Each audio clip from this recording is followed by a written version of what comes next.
매일 10분씩 하루에 2번 집요하게 의학 지식을 파헤치는 지식탐정 김규리입니다. 간절하게 성형을 고민하는 순간 궁금한 게 너무너무 많아서 누군가한테 속 시원하게 물어보고 싶은데 믿을 만한 사람이 없어서 답답한 분들 많으실 것 같아요. 그 간절한 고민들을 해결해 보도록 하겠습니다.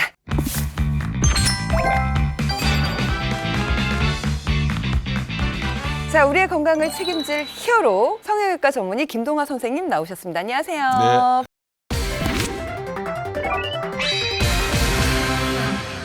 이런 메일을 받는 분들이 꽤 많다고 하더라고요. 축하합니다. 쌍꺼풀 시술 대상으로 당첨되셨습니다. 비용이 부담되면 이런 메일을 받았을 때 되게 솔깃할 것 같아요. 많은 병원들이 수술 그 모델을 무료나 아니면 염가에 모집을 해서 수술 전후 사진을 잘 찍어서 그걸 홍보를 목적으로 하는 거거든요. 자신의 초상권을 대가로 하는 거잖아요, 이 모델이라는 거는. 네. 그래서 나중에 또 후회하실 수도 있고 그래서 좀 하지 않는 것이 좋다고 생각합니다. 수술을 고려할 때 나이대에 따라서 좀 조심해야 될 부분들이 있을까요? 우리 몸의 한 90% 정도의 성장이 끝나는 것이 사춘기 정도라고 합니다. 사춘기 이후에 수술을 하시는 것이 가장 좋고, 그냥 놔두면 안 좋은 결과를 초래한다든가 아니면 심각한 경우가 있다든가 그럴 경우에는 아주 어렸을 때 수술을 할 수도 있습니다. 성형수술은 계절을 좀 고려하는 게 좋을까요? 계절과는 특별히 관계는 없습니다. 여름에는 이제 씻기가 좀 불편할 수 있습니다. 불편한 것만 괜찮으시면 여름에 하셔도 무방하고요. 왜 그런 분들 계시잖아요.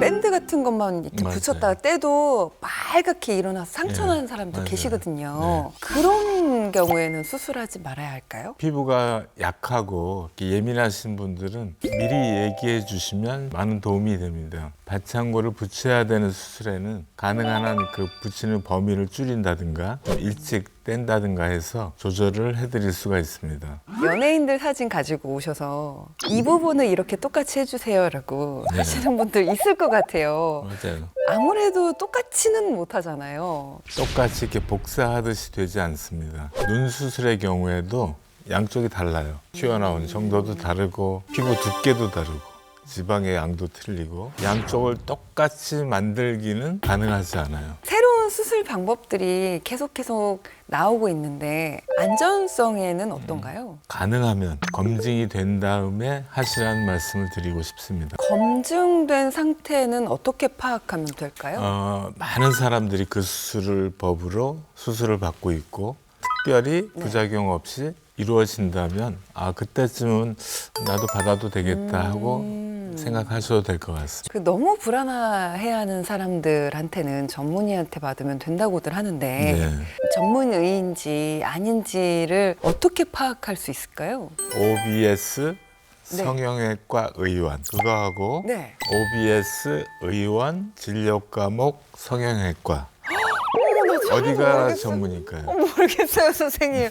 OBS 성형외과 의원이 전문이에요. 간판을 잘 보면 알 수도 있는데 사람들이 좀 알고 있으니까 진료 과목이란 글자를 조그맣게 써놓든지 밤에는 불을 꺼놔요. 성형외과에 가면 일단 상담을 받잖아요. 상담을 할 때 어떤 부분을 그 환자분들께서 잘 체크를 하셔야 될까요? 상담하는 시간 동안에 다 이해가 되도록 그렇게 상담이 이루어져야 합니다. 상담이 이루어지는 시간이 바로 그 사람의 모습을 보고 디자인이 이루어지는 시간입니다. 눈 하나만 했는데도 주변의 분위기가 달라져서 좀 불만족스럽거나 문제가 생기는 경우 전체적인 얼굴을 보고 거기에 맞게 디자인이 이루어져야 되거든요. 이마에 튀어나온 정도, 눈에 들어가고 나온 정도 그런 정도를 다 이렇게 보고 거기에 전체적으로 조화가 되게 그 사람한테 맞는 디자인을 정해서 수술이 이루어져야지 가장 효과적입니다. 성형수술을 결정했고 수술을 앞두고 있다면 이 부분 너무 중요할 것 같아요. 미리미리 점검해야 될 부분. 간단한 수술에 있어서는 약간 멍이 좀 더 들고 붓기가 좀 오래 가는 등 크게 이렇게 문제가 되지 않지만 전신 마취를 한다든가 아니면 출혈이 많이 나오는 그런 수술을 고려할 때는 철저하게 고려를 해야 됩니다. 예를 들면 출혈을 많게 하는 약물이 있습니다. 항응고제나 비타민 E도 출혈을 많이 하게 하거든요. 그리고 아스피린 이런 약들은 한 2주간 피해 주시는 것이 좋습니다. 혈압약 끊어야 되죠. 혈압약은 꼭 드시고 오시라고 말씀을 드리고 있습니다. 출혈이 많은 전신마취 수술의 경우에는 우리가 마취를 들어갈 때나 나올 때, 회복할 때 뇌출혈의 위험성이 있거든요. 네. 그래서 더 주의 깊게 모니터링하면서 네. 수술이 이루어져야 합니다. 붓기를 빨리 가라앉힌다고 한 행동들이 오히려 좀 덧나게 할 수도 있지 않을까라는 생각이 드는데. 우선 병원의 주의사항을 이렇게 잘 따라야 되고 수술 부위를 만진다거나 충격이 가하지 않도록 하는 것이 제일 중요합니다. 예를 들면 눈 수술의 경우에는 눈을 떴다 감았다 하는 것이 붓기가 빨리 빠지게 합니다.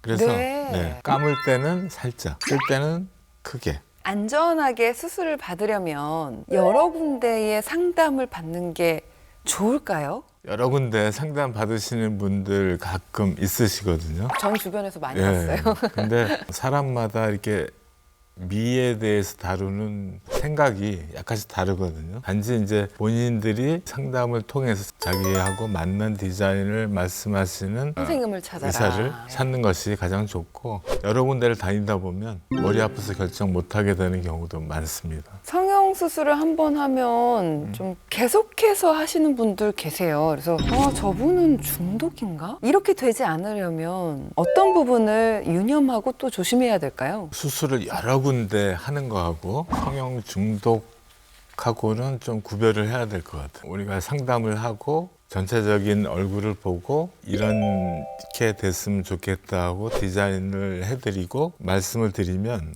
수술 결정은 본인이 이제 제일 먼저 하시고 싶은 데부터 이제 하시게 되거든요. 나중에 시간이 되고 경제적인 여유가 됐을 때 또 다른 것들을 하게 되고 이렇게 여러 개를 할 수는 있어요. 수술을 해도 별로 좋아질 확신이 없는데 원하는 결과가 나오기까지 만족하지 않고 계속 결국에는 돌이킬 수 없는 나쁜 결과를 초래하는 경우도 많습니다. 너무 가슴 아프다. 성형 수술을 하고 부득이하게 재수술이 필요한 경우가 있잖아요. 네네. 어떤 경우에 재수술을 하는 게 꼭 필요할까요? 가장 많은 게 본인이 마음에 안 들어서 하는 경우. 사람들이 주변에서라든가 이상해. 네, 많은 그런 분들이- 경우. 네네. 아니면은 첫 수술을 하고 나서 부작용이나 합병증으로 인해서 할 수 없이 해야 되는 경우. 만약에 재수술을 해야 한다면 어떤 부분을 좀 체크하는 게 좋을까요? 수술하고 나서 한 6개월 정도 돼야지 속에 이제 흉터들이 다 아물거든요. 재수술을 고려한다면 한 6개월 후에 하시는 게 가장 좋고 부작용이 있어서 안 되겠다 하는 경우에도 좀 일찍 그런 경우에 수술할 수도 있습니다.